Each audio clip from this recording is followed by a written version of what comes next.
Drivin Ivan here with Volkswagen's new ID Buzz. Looks to be electric. Looks to be a more modern version of their current Eurovan called the Beach, or all sorts of things. I just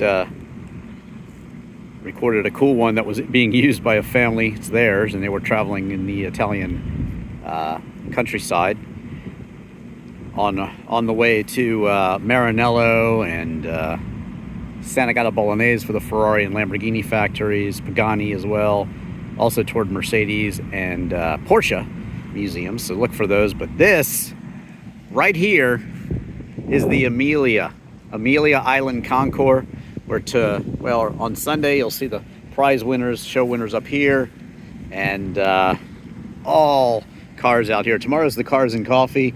Later today is a Wayne Carini event that I'll be going to, so watch that. Watch it.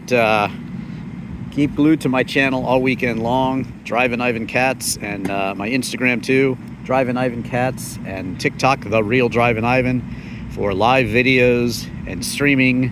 And of course, I'll have a video of every car from every day at the major events as well, posted shortly after the event. So look out for those, and search any car in Drivin Ivan. Keep it tuned here for this great event, the Amelia Island Concours, as it was formerly known, here in Florida, right near the Georgia line, basically. A great show, certainly one of the best on the East Coast, and best in the US, actually. If you want to see my Pebble Beach coverage, we'll check that out elsewhere on YouTube as well. But thanks for watching. Search any car in Drivin Ivan. I am Drivin Ivan.